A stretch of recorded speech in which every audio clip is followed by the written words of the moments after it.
आज देखेंगे पाइपलाइन किस तरह से इफेक्ट करता है। लास्ट लेक्चर में देखा था कि 3.3 मिली सेकेंड लगता है जब एक 1000 बाइट का सिंगल पैकेट होता है और जिसमें 100 बाइट का हेडर लगा हो। बैंडविड्थ 1 MBPS होती थी और जिसका जो प्रोपोगेशन टाइम होता था वो 0। ठीक है, तो ये 4 चीजें दे रखी होती थी। ठीक है, तो उस केस में देखो अब देखो इस केस में क्या कहते हैं, 3 केस बनाएंगे। जब पैकेट साइज हम 5 में डिवाइड करेंगे, उसी डेटा को जब 10 में डिवाइड करेंगे और उसी डेटा को जब 20 में डिवाइड करेंगे, तो ये 3 केस बनेंगे। केस 1 में सबसे पहले चलते हैं जब पैकेट का जो साइज है वो 5 पार्ट में डिवाइड किया हमने पैकेट को, तो एक पैकेट कितना आएगा, तो जो डेटा साइज होगा वो होगा 1000 डिवाइड बाई 5 200। ठीक है, तो 200 बाइट्स पर पैकेट होगा। ठीक है, डेटा का साइज। ठीक है, अब क्या होगा, अब देखो ये क्या करेगा, पहला पैकेट 200 बाइट का यहाँ रखेगा, ये यहाँ पर पहुंचा। ठीक है, अब ये क्या करेगा, जब ये वहां पहुंच गया तब दूसरा पैकेट यहाँ पर रख देगा। ठीक है, तो जब ये M1 इसको मिलेगा, लिंक खाली मिलेगी, तो ये M1 यहाँ डाल देगा। ठीक है, M1 डाल दिया तो ये इसके पास पहुंच गया M1। तब ये क्या करेगा, M2 तब तक इसके पास पहुंच गया होगा। ठीक है, जो बफर में होगा पैकेट, तो M2 को रख देगा और यहाँ तब तक ये खाली हो जाएगी लिंक, तो M3 को रख देगा। इस तरह से ये चलता रहेगा। फिर तब ये इसको ये लिंक खाली मिलेगी तो ये इसको M1 को यहाँ रख देगा और M1 इसके पास तक पहुंच जाएगा। ठीक है, तो जब ये M1 रखेगा तब ये M2 को आगे फॉरवर्ड कर देगा, जैसे ही लिंक खाली मिलेगी। तब तक इसके पास M3 पहुंच चुका होगा तो M3 को फॉरवर्ड कर देगा, तब तक ये M4 को आगे भेज देगा। इस तरह से चलता रहेगा। ठीक है, तो जब ये अब देखो हर एक पैकेट में हेडर वो होता है, तो हर एक पैकेट का टोटल साइज कितना हो गया, हेडर वहां पर दे रखा है 100 बाइट का है, तो टोटल साइज कितना हो गया एक पैकेट का, 200 बाइट्स ये हैं और 100 बाइट्स वो है, तो मतलब 300 बाइट्स हो गए पर पैकेट। तो हर पैकेट की साइज कितना है, 300 बाइट्स। ठीक है, तो अगर हम इसका ट्रांसमिशन टाइम निकालते हैं तो 300 डिवाइड बाई 10⁶ MBPS। देखो जो बैंडविड्थ है वो 10⁶ बाइट्स पर सेकेंड है, तो ये आएगा लगभग कितना, 0.3 मिली सेकेंड। ठीक है, क्योंकि आएगा 0.3 इंटू 10⁻³ सेकेंड, यानी कि 0.3 मिली सेकेंड। ठीक है, तो अब जब पहले एक बार रखने में लगता है इसको 0.3 मिली सेकेंड, तो जब ये पैकेट यहाँ रखा, कितने, पहला पैकेट कब जाएगा, एक बार यहाँ रखा जाएगा, दूसरी बार यहाँ, तीसरी बार यहाँ, तब जाएगा। तो पहले पैकेट को बाहर जाने के लिए कितना लगेगा, फर्स्ट पैकेट कब निकलेगा बाहर, 0.3 इंटू 3 यानी कि 0.9 सेकेंड बाद निकलेगा, मिली सेकेंड बाद निकलेगा।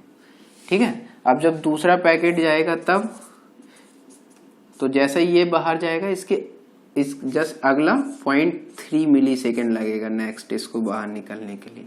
ऐसे ही तीसरे पैकेट को कितना टाइम लगेगा, दूसरा पैकेट जैसे ही निकला उसके 0.3 मिली सेकेंड बाद निकलेगा।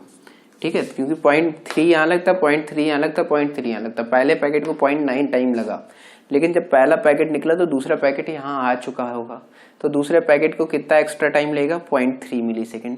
अगला पैकेट थर्ड वाला जब सेकेंड निकल चुका हो, जब तक थर्ड यहाँ आ चुका होगा, तो थर्ड को निकलने के लिए कितना एक्स्ट्रा टाइम चाहिए, 0.3 सेकेंड। मतलब बचे हुए जो 4th और 5th, ठीक है, बचे हुए जो और 4 पैकेट्स हैं, 4 सबके लिए 0.3 मिली सेकेंड टाइम लगा।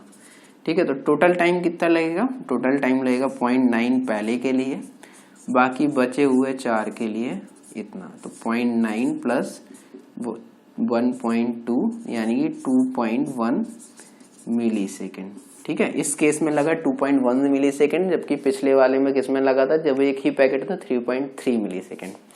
ठीक है, तो आगे हम लोग बढ़ते हैं, देखते हैं कि आगे क्या क्या चेंजेस आते हैं। ठीक है, तो आगे चलेंगे। कि अगले केस में जब पैकेट इज इक्वल्स टू 10 है, जब 10 पैकेट है तब क्या होगा, एक डेटा का साइज होगा 1000/10 यानी कि 100 बाइट्स पर पैकेट, ठीक है। और उसका हेडर, हर एक डेटा पैकेट के साथ एक हेडर लगा होगा। तो टोटल पैकेट साइज कितना हो गया, पैकेट साइज हो गया जो 100 था ये प्लस 100 हेडर 200 हो गया बाइट्स। हर पैकेट का साइज है 200 बाइट्स, ठीक है। तो पहले पैकेट के लिए जब एक पैकेट को यहाँ पर रखने का ट्रांसमिशन टाइम कितना होगा, 200 डिवाइड बाई 10⁶ साइज है, ये बैंडविड्थ है, तो लगेगा 0.2 मिलीसेकेंड, ठीक है। तो जब पहला पैकेट बाहर जाएगा तब कितना टाइम लगेगा, पहले पैकेट को कंप्लीट करने के लिए, पहले पैकेट को कंप्लीट करने के लिए 0.2 तो ये लेगा, फिर इसके पास जाएगा 0.2 लेगा, फिर इसके पास जाएगा 0.2 लेगा, यानी कि 3 × 0.2 मतलब 0.6 मिलीसेकेंड बाद पहला पैकेट रीच हो जाएगा, ठीक है। जब पहला पैकेट रीच होगा दूसरा यहाँ तक आ चुका होगा, तीसरा यहाँ तक, चौथा यहाँ तक, बाकी 5वें 6वें लाइन में लगे होंगे 10 तक। फिर जब दूसरा पैकेट बाहर जाएगा, यहाँ तक पहुंच जाएगा, तो यहाँ तीसरा आ चुका होगा। तो सेकेंड पैकेट के लिए कितना एक्स्ट्रा टाइम लगेगा, सिर्फ 0.2 मिलीसेकेंड, ठीक है। फिर थर्ड वाले को भी कितना लगेगा, 0.2 मिलीसेकेंड। ऐसे ही कर करके जो 10th पैकेट होगा उसको भी कितना एक्स्ट्रा टाइम लगेगा, 0.2 मिलीसेकेंड।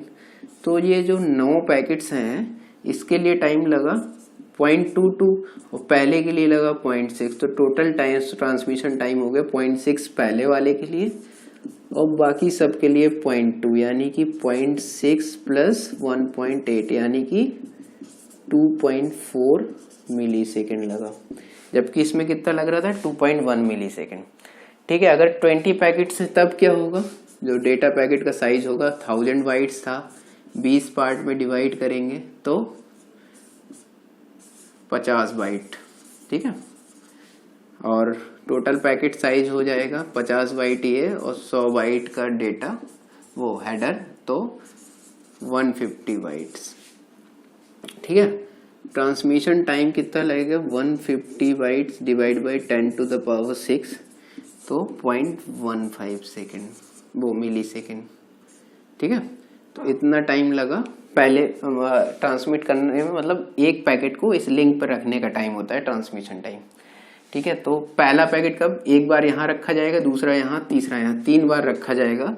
तो फर्स्ट पैकेट को रीच करने में कितना टाइम लगेगा, रिसीवर के पास 3 बार रखेंगे, यानी कि 0.45 मिलीसेकेंड लगा, ठीक है। अब सेकेंड वाले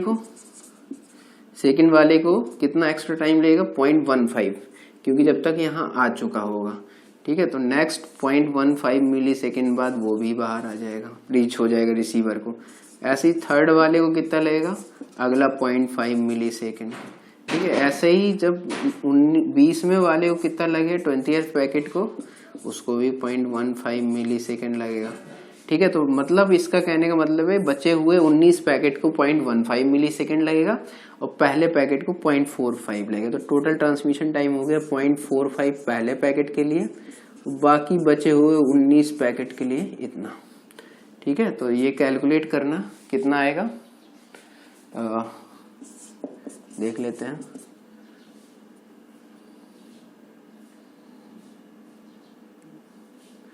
uh, 19 × 5 19 95, तो 5 9 हुआ है, 19 × 19 9 28 2.85, ठीक है। 0 13 3.3 मिलीसेकेंड सी आया इसका भी, ठीक है। तो ठीक है 19